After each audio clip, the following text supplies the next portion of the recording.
trying to make a joke because I get emotional because a lot of people don't know the story of, Orio Palmer and about how he was, the most fearless firefighter on 9/11, that he actually fixed an elevator shaft. I want to play a little bit of it, and was the only firefighter to actually make it to the, the crash site of the 78th floor, the entrance point of the airplane. And he did it of carrying 60 pounds of gear. So let's just with his watch crew. this. This is the whole story of 9/11. This is why 9/11 is a false lie. Listen to Orio Palmer.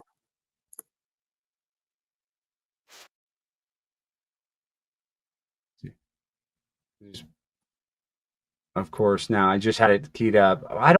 To where almost 700 people were struggling to stay alive.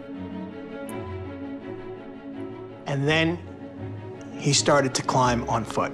And because he was a very, very fit man, he was able to make tremendous progress. He had run marathons, he ran half marathons. We're on the 43rd floor, near Stairway B. Unfortunately, trying to get up, Orio. I'm up to 5'5". He went 12 floors in 10 minutes, wearing all the bunker gear, which is 50 or 60 pounds. We're going to have to host it. I'm on 69 now, so we need a higher bank, please. These stairway walls have been compromised on 73 and 74. The walls are breached, so be careful. Yeah. When I first heard Orio's voice on the tapes, you can tell he knows he's in a race against time. Orio's conserving his oxygen, he's conserving his energy. That's why there's not a lot of chatter on his part on the tape. During his ascent, Palmer discovered that one stairwell, the south, was still intact all the way to the impact zone and beyond.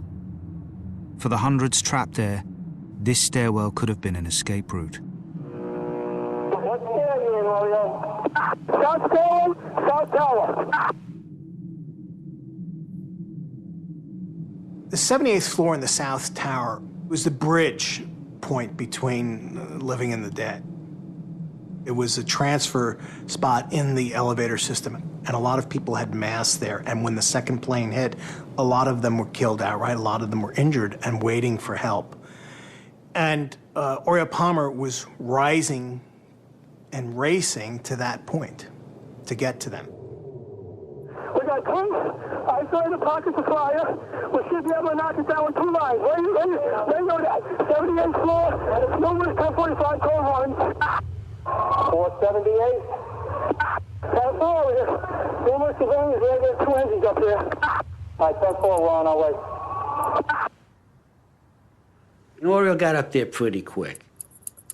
Anyone who was wounded or dying, to know somebody was able to get up there, they knew there had to be a way out.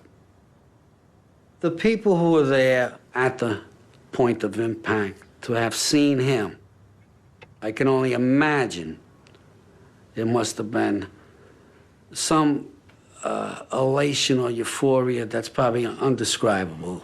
Maybe. Just to see him and realize there's some hope here, thanks to this guy who just made it up here.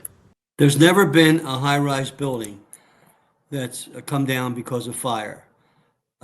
These buildings were built to withstand an airplane. And here you have firefighters make it to the 40th floor on elevator and then walk up 38 floors and report every so many floors and get to the 78th floor with their hose packs, their air packs, all the stuff they're carrying. And he comes out and he says, I'm here. We're here.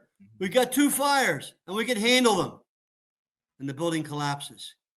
Every American needs to know that's not real. That's not the way it works. That's not the way it happened. It's bullshit. It is. It is. Orio Palmer paid the price for that. And so did Ray Downey. And so did those other 341 firefighters and those 2,977 innocent people.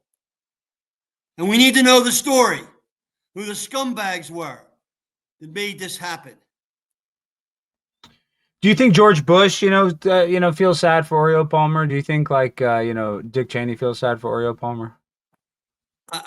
You know, I think, I mean, George Bush the father came to my fire dinner. I don't know that George Bush Jr. ever did. I don't know that he ever cared about the firefighters, but it's not even about the words. It's about the actions. If they cared about them, they would devote their lives to finding out why they lost their lives. Yeah. Why 343 innocent firefighters were vaporized, as I tried to do. Why 2,977 innocent people were vaporized, as I tried to do. If you're not going to dedicate yourself as a public official to find those answers out, you don't deserve to be in public office. You don't just brush it aside and say we can't talk about that. If two of the terrorists were being paid by the CIA, why was the CIA paying them? What were they doing? Well, Curt, I mean, they found two of their terrorist passport, but they didn't find the black box. I mean, you know, okay, well, how about this? Now, like I said, we got to end this interview, but I'd like to have you on again. Okay, now let me get into actually the conspiracy real quick so I can actually, because I talk about 9/11. It's something I'm very passionate about. You can see I'm getting choked up just thinking about Orio Palmer. I just can't imagine how scary that would be. So that's why I get sad. It makes me scared.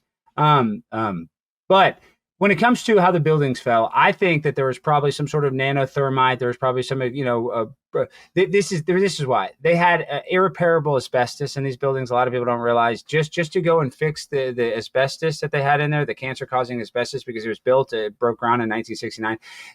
They wouldn't be able to retroactively fix this, and it wasn't even wired for high-speed internet. So they're out there. They have this, you know, literally, you know, football fields on every floor worth of you know, real estate, but they don't even have it wired for the modern day internet. So this building was totaled, for lack of a better word. You know, it really was. So it almost, people don't realize it needed to come down, you know, whether they wanted to do it and as a false flag attack for a pre-context to start a war in the Middle East, or whether it was just going to have to come down because they needed to put a new building like we would do a normal thing in Las Vegas, how they would implode a building in Las Vegas. So for me, towers had to come down. They took the towers down. I think Tower 7 had something to do with the planning and strategy of it, because we know that this was some sort of a bunker or a place for the FBI, and, you know, even the mayor, Rudy Giuliani, would have had like a safety command center, and they didn't use it on 9/11. So for me, Mohammed Atta, I don't even believe that they flew the planes, Curt. My grind so refined, I got no time for no games. Ask yourself